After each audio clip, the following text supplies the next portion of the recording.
Je voulais un peu casser cette image de muse qu'elle avait.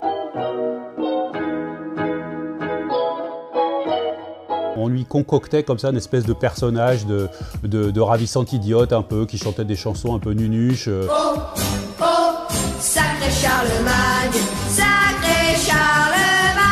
Et elle avait en fait horreur de ça, parce que c'était quelqu'un qui avait sa personnalité. Et à un moment donné, elle a dit, bon, vraiment, ça suffit. Donc elle s'est débarrassée de son entourage, alors, gentiment, puisque son entourage, c'était principalement son père, donc, qui avait drivé, qui avait mené toute sa première carrière. Et elle a dit, je vais m'occuper moi-même de ma carrière. Elle a cherché comme ça des gens qui pourraient lui faire des chansons, parce qu'elle n'était pas ni auteur ni compositeur elle-même.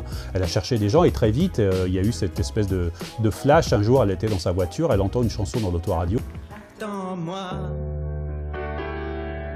laisse faire le temps, laisse-lui le choix.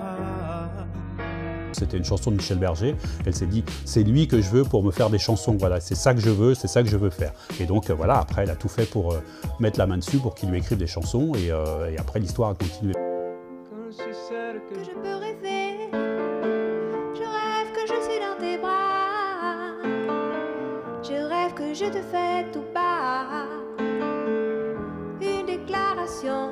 On a l'impression que Michel Berger lui livrait comme ça clé en main des chansons prêtes à l'emploi. Mais en fait, elle intervenait dans le processus de création en studio. Je voulais un peu casser cette image de muse qu'elle avait. Alors effectivement, elle était une muse dans le sens où elle a inspiré les chansons des différents auteurs et compositeurs comme Gainsbourg, Poupée de cire, poupée de son. Jodassin qui a écrit Bébé requin. Je suis un bébé requin.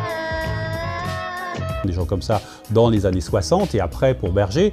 Mais en fait, elle était plus que ça. D'abord, c'était une musicienne. Elle avait appris, à partir de 5 ans, elle avait appris le piano, elle jouait de la guitare. Elle n'était pas capable de jouer comme un instrumentiste, elle n'avait pas le côté technique, mais elle était capable quand même de se mettre devant un piano ou de prendre une guitare et de montrer, de faire l'accord, en disant bah, moi je verrais le truc un peu plus comme ça ou un peu plus comme ça. Donc elle était vraiment intervenante et elle avait quand même un certain poids dans l'existence de ses chansons. C'était pas juste une chanteuse un peu mignonne, un peu légère, c'était une vraie, techniquement c'était une véritable chanteuse avec vraiment des capacités. Elle a à la fois une sûreté et une couleur, une personnalité vocale qui est extrêmement rare, quoi, et qui a fait pour beaucoup son succès. Je pleure comme je ris, si maman si.